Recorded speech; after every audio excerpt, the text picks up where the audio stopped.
উপরতলা থেকে আমরা শুরু করলাম।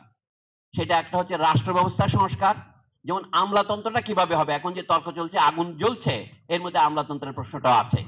26টা ক্যাডার একত্রিত করা হয়েছিল, এর মধ্যে বিরোধীর মীমাংসা হয়নি। তাহলে এই মেধার ভিত্তিতে যাদেরকে আমরা নির্বাচিত করছি, এটা যদি আপনি সমাধান করতে চান, মেধা জিনিসটাকে আমাদের গোড়ার থেকে পরীক্ষা করতে হবে। কারণ আমরা তো মেধাভিত্তিক প্রশাসন করে চেয়েছি, এটাই, এছাড়া আর বিকল্প নাই। কোটার আন্দোলন তো ছিল এই কোটার বিরুদ্ধে মেধাকে প্রতিষ্ঠা করার জন্য। কিন্তু মেধা জিনিসটা যদি করতে চাই, আমাদের শিক্ষা ব্যবস্থায় যে এখন বৈষম্যের ক্রমশ বৃদ্ধি হচ্ছে, সেটা রোধ করতে হবে।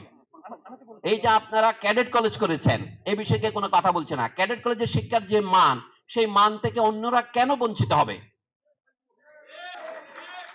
বিশ্ববিদ্যালয়ের ছাত্রদের উদ্দেশ্যে বলি, বন্ধুগণ, আপনারা হয়তো মনে অহমিক, আমি ঢাকা বিশ্ববিদ্যালয়ের ছাত্র, এবং যখন ঢাকা কলেজ বা অন্য কলেজের ছাত্ররা ঢাকা কলেজ থেকে স্বাধীন হয়ে একটি আলাদা বিশ্ববিদ্যালয় দাবি করে, তখন ঢাকা বিশ্ববিদ্যালয়ের ছাত্রদের মনোভাব কি জানা দরকার। এবং বিরোধ হচ্ছে কেন? আরো কথা আছে, আমি আপনাদের তালি দেওয়ার দরকার নাই ভাই, আমি বলতে পারছি। পৃথিবীর অন্যান্য দেশের উদাহরণ দিচ্ছি। মার্কিন যুক্তরাষ্ট্র, নিউ ইয়র্কে city university of new York আছে, তার 12টি ক্যাম্পাস আছে শহরের ভিতরেই। এখানে এহসানুল্লাহ মিলন সাহেব সামনে আছেন, আপনি ছিলেন নিউ ইয়র্কে।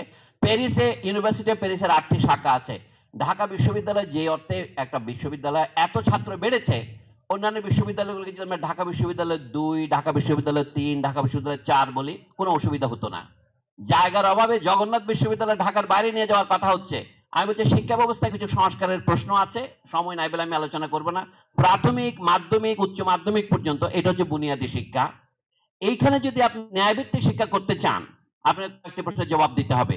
আপনি কোন ভাষায় শিক্ষা দেবেন, কোন কোন ভাষায় শিক্ষা আপনি অনুমোদন করবেন? দুটো প্রশ্ন আছে। এটা হচ্ছে কোনটা হবে জাতীয় ভাষা নীতি, আর কোনটা হবে যে সমস্ত ভাষা যারা সংখ্যালঘু তাদেরকে কিভাবে আপনি স্থান দেবেন। দ্বিতীয়, শিক্ষার বিষয়বস্তু কি হবে? মাদ্রাসা থেকে শুরু করে ইংরেজি মিডিয়াম মধ্যে শিক্ষার যে বৈচিত্র্য, এটাকে আমরা অভিবাদন জানাই, কিন্তু বৈষম্য যেন না হয় এই বৈচিত্র্যের মধ্যে।